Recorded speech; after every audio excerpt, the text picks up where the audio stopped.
Язучы Рабит Батулланың яткарханәсендә ике генә кәрҗин сакланса да, алар турында ул оста итеп озак сөйли ала.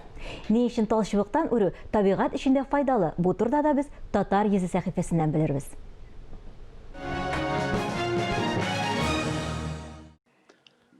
Исән саулармысыз, хөрмәтле тамашачылар. Биектау төбәгенең Шырша авылындагы яткарханәдә тагын ике әсбап бар менә бу ике кәрҗин. Мен ана тал бишек турында әйткән идем. Менә шушындый талдан үрелгән бишекләр була, ул бик уңай була һәм арзанга төшә.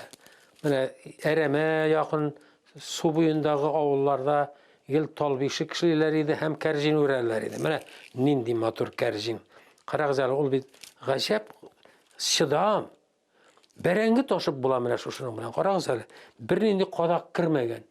Бернинди тимер чыбык белән бәйләнмәгән. Бары тик талның үзеннән генә үреп, сәнгать әсәре бит бу җегетләр.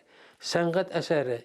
Менә әлбәттә инде бу туза барган, ничә җыллар буена хезмәт иткән, менә икенче кәрҗин. Икенче кәрҗин монда. Монсын инде мин сипләп куйдым инде. Җиңгәгезгә бәрәңге ташыр өчен. Менә алар менә бу җепләр сипләнгән. Менә моңа име ачуымдагы бер килмәгә ике пот бәрәңге сыя менә монда. Менә нәкъ тал бишек менә шушылай эшләнә. Нәкъ шушындый име. Менә бу чынлап та халык һөнәре, тормыш һөнәре, ул өйрәткән яшәү, бернинди техника юк, бернинди анда фабрика юк, бернинди шәһәризация юк. Ә үзләре табигатьтән, табигать балалары, табигатьтән менә шушы талны кисеп алып үзләренә файда эшләгәннәр, табигатькә зыян китермичә. Менә тормышның фәлсәфәсе дә шунда. Табигатьне таларга ярамый, табигатьне кимсетергә ярамый, ә табигатьне аны үстерергә кирәк. Ә менә безнең менә бу кәрҗиннәр табигатьне таламый. Менә бу кәрҗин икенче, менә бу чаналар табигатьне таламый.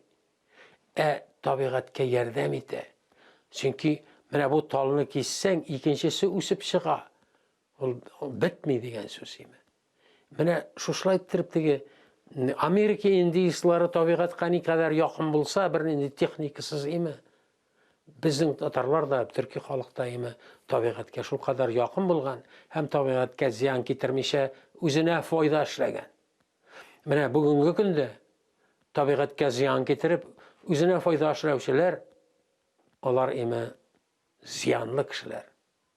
Әйдәгез без җәмәгать табигатьне саклыйк, үзебезнең файдага. Сау калыгыз.